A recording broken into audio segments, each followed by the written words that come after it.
Oui, bonjour chers amis. Aujourd'hui le cabinet FM Conseil, aujourd'hui le mardi 3 décembre 2019, le cabinet AFM Conseil, Alphonse Foudambala Conseil, se prépare et est prêt à vous faire écouter sa deuxième vidéo sur l'économie française. Très bien. Au moment où la croissance française cesse toujours de décoller efficacement et que le taux du chômage continue à stagner autour des 10%, je pense à travers mon cabinet qu'il est nécessaire de faire une analyse rétrospective de la situation économique ainsi que des décisions qui ont été prises dans le gouvernement précédent, c'est-à-dire précédent celui d'Emmanuel Macron. Je préfère cette analyse de moyen terme car nous savons que les décisions économiques prennent du temps à se mettre en place, surtout lorsqu'il s'agit des décisions macroéconomiques. Alors, le président Hollande, dans sa mandature, avait annoncé 2 mesures phares pour relancer l'économie française.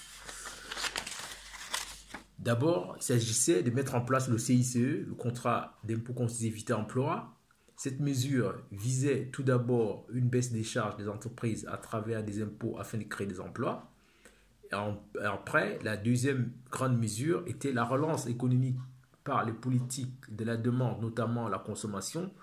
Et cela fut négocié au plan européen par le plan Juncker, appelé plan quantitative easing. En d'autres termes, la relance par les politiques de prêts bon marché.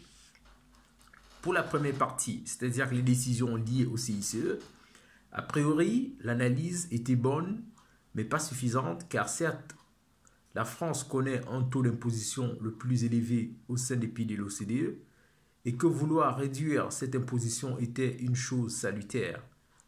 Mais lorsqu'on observe mieux l'économie française, on observe que d'autres goulots d'étranglement existent, notamment les salaires, premier poste de dépenses pour les entreprises. Certes, le SMIC français est relativement moyen, mais le problème se pose au niveau du temps de travail. Travailler 35 heures hebdomadaires pour un pays qui connaît de sérieux problèmes de relance économique me semble incompréhensible. L'augmentation du temps de travail, même à 40 heures hebdomadaires, est la meilleure chose qui pourrait arriver à la France. Certes, la mère de 35 heures, Martine Aubry, avait pris une décision courageuse, mais il est important de se situer dans le contexte où ces décisions avaient été prises. Rappelons-nous, ce fut le gouvernement Jospin, avec une croissance relativement meilleure qu'aujourd'hui, mais surtout avec des excédents budgétaires enviables aujourd'hui. L'idée de Martine Aubry était de diviser le temps de travail par travailleur afin de créer des emplois supplémentaires. Peut-être bonne idée à l'époque, mais force est de constater que cette décision n'a pas produit les effets escomptés, ou du moins pas significatifs, car le problème du chômage reste d'autant plus grave et l'économie française est toujours en ralentissement. Aujourd'hui, rester sur ce modèle des 35 heures me semble d'un non-sens économique, car beaucoup de Français ne veulent pas travailler à cause d'un système social très généreux et dont l'idée serait de faire travailler plus ceux qui en ont envie et dont revenir aux 40 heures. Les décisions ont déjà été prises dans ce sens, notamment le taux entrepreneuriat de Nicolas Sarkozy et Hervé Novelli, mais je pense et je propose que, puisque le taux de rendement des salariés et employés français est relativement élevé, d'axer tous les efforts sur le travail et de contraindre ceux qui sont tentés par le système social général aux travaux d'intérêt général. Cette mesure permettrait de relancer l'économie par la consommation et l'investissement et tout le monde sortirait gagnant, les salariés et les entreprises. La deuxième relance entreprise par le gouvernement Hollande fut négociée à Bruxelles par le plan Juncker à travers la Banque centrale européenne.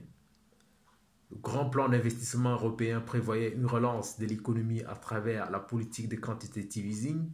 Les banques devaient jouer un rôle essentiel, dans cette politique car l'argent leur était prêté par la Banque centrale à des taux très bas afin de financer les économies, notamment l'économie française. Mais les banquiers français, à travers les directives de Bercy, ont été contraints de financer en priorité la consommation. Car, ne l'oublions pas, lors de son arrivée au pouvoir, le président Hollande avait annoncé que son ennemi était la finance. Donc, priorité fut donnée à la demande et non à l'offre. Deuxième grande erreur entreprise par ce gouvernement, car si la relance par la demande est une politique économique reconnue, mais la France ne pouvait pas se permettre cela.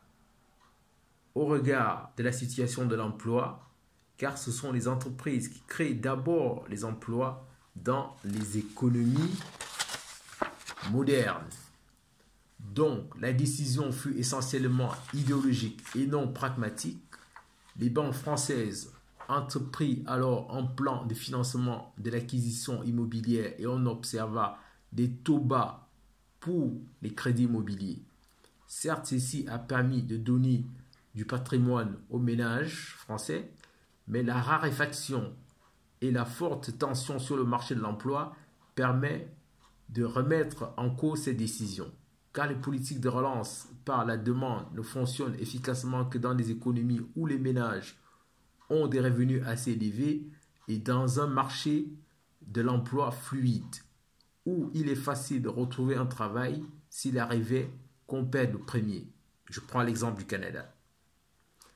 Évidemment, cette analyse n'a pas pour effet de relancer un débat idéologique, mais de permettre de prendre des décisions courageuses et surtout d'écouter tous les observateurs et de soutenir les cabinets comme le mien qui produisent un travail d'analyse et de proposition depuis déjà plus de 5 ans sans aucune aide, ni prêt bancaire, ni subvention. Mon cabinet AFM Conseil, Alphonse Foudambala Conseil, reste disponible pour faire des analyses et des propositions sans intention de soulever le débat, mais d'apporter une autre vision et un autre regard sur la vie économique française. Je vous remercie et je vous souhaite une très bonne journée et je vous dis à très bientôt. Merci, au revoir.